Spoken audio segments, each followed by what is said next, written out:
Good afternoon everybody. देखिए, द्वितीय क्रियाकलाप हमारा नवा चैप्टर चल रहा है और कल अपन ने उद्योगों की अवस्थिति को प्रभावित करने वाले कारकों के बारे में चर्चा की थी और मुझे उम्मीद है वो सारी चीज़ें क्लियर हो गई होंगी।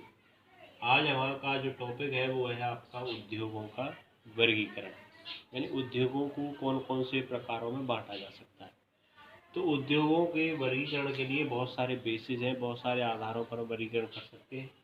जैसे हम उद्योगों को आकार के आधार पर बांट सकते हैं, उद्योगों को हम कच्चे माल के आधार पर वर्गीकृत कर सकते हैं, उद्योगों को उनके द्वारा तैयार किए जा रहे उत्पादों के आधार पर वर्गीकृत कर सकते हैं और इसके अलावा स्वामित्व के आधार पर उद्योगों का वर्गीकरण किया जा सकता है। तो हम इन सारे बेसिसों की एक एक करके चर्चा करेंगे। तो सबसे पहले हम बात करेंगे आकार के आधार पर, ठीक है। तो यहाँ एक ही क्वेश्चन मैंने दिया है आपके लिए, क्योंकि थोड़ा क्वेश्चन बड़ा हो जाएगा कि आकार के आधार पर उद्योगों के प्रकारों को समझाइए। और ये ऐसे भी आ सकता है या इसमें अंतर भी पूछ सकता है कि कुटीर उद्योग और लघु उद्योग में क्या अंतर है, ठीक है, या लघु उद्योग या बड़े पैमाने के उद्योगों में क्या अंतर है, या कुटीर उद्योग में कोई 3-4 विशेषता लिखी, या लघु उद्योग की विशेषता लिखी, या बड़े पैमाने के उद्योग कैसे कहते हैं कि कोई 3 विशेषताएं लिखी, कैसे भी आपसे पूछा जा सकता है। अब विद्यालय ओपन हो जाएंगे तो मैं आपको नोट्स दे दूंगा और उनमें सारी विशेषताएं, इसकी सारी चीज़ें बहुत ही अच्छे तरीके से डिफाइन की गई हैं, तो आप आराम से उसमें पढ़ सकते हो। और अभी मैं यहाँ आपको समझा रहा हूँ तो एक एक करके हम समझेंगे। तो सबसे पहले हम बात करते हैं कुटीर उद्योग। तो देखिए, कुटीर उद्योग जो होते हैं ये निर्माण उद्योग की सबसे छोटी इकाई होती है, ठीक है, सबसे छोटे स्तर के होते हैं। ये निर्माण प्रक्रिया की सबसे छोटी इकाई होती है। इसमें जो है स्थानीय कच्चे माल का उपयोग किया जाता है और इसके अंतर्गत साधारण औजारों से दक्ष व्यक्ति या दक्ष लोग या परिवार के लोग मिलकर के वस्तुओं को बनाते हैं।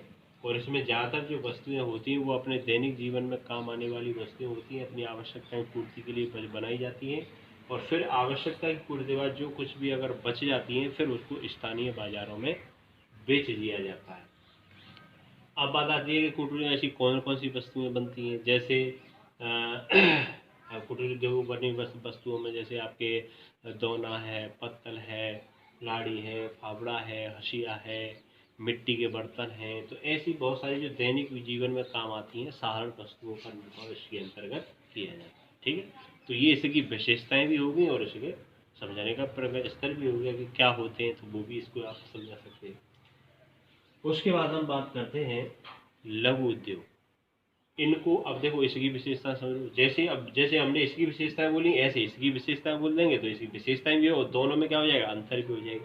ये निर्माण प्रक्रिया की सबसे छोटी इकाई थी और ये निर्माण प्रक्रिया की कौन सी है, मध्य स्तरीय, क्योंकि इससे भी बड़ा है ये इससे छोटी और ये इससे बड़ी, तो ये मध्य स्तरीय हो गई। तो ये निर्माण प्रक्रिया की मध्य स्तरीय इकाई है।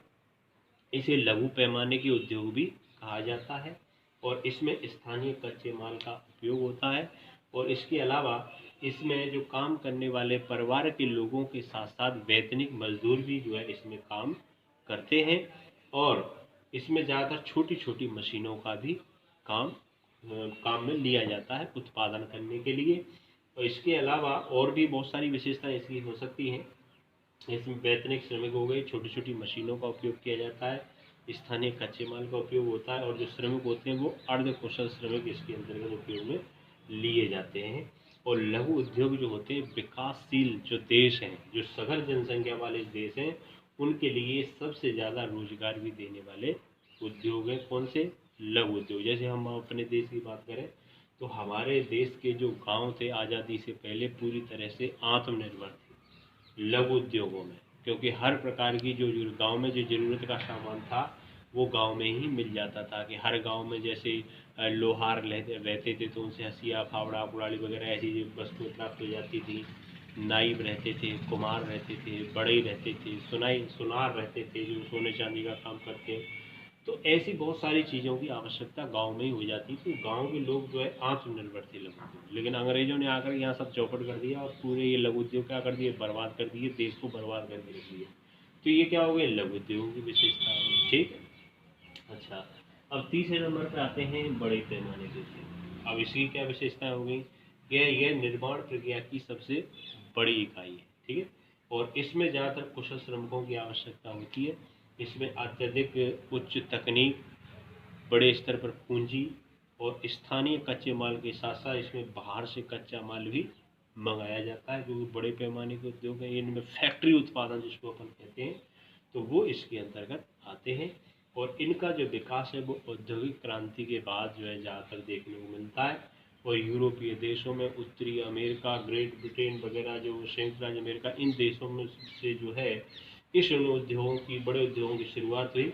और वहाँ से चल कर आज वर्तमान समय में विकासशील देशों में भी इन उद्योगों की स्थापना धीरे धीरे हो रही है। जैसे हम अपने देश की बात करें तो हमारे देश में इन उद्योगों को बड़े स्तर पर स्थापित इनको किया जा रहा है। ठीक है, तो इस प्रकार से आकार के आधार पर उद्योगों को कितने भागों में बांट सकते हैं? 3 भागों में: कुटीर उद्योग, लघु उद्योग और बड़े पैमाने के उद्योग या बृहद उद्योग। तीनों की विशेषता मैंने आपको समझा दी, और किताब में से देख के आप आराम से पॉइंटों में आप इसको कर लेना, और नोट्स तो मैं दे ही दूंगा आपको, तो उसमें से और देख लेना।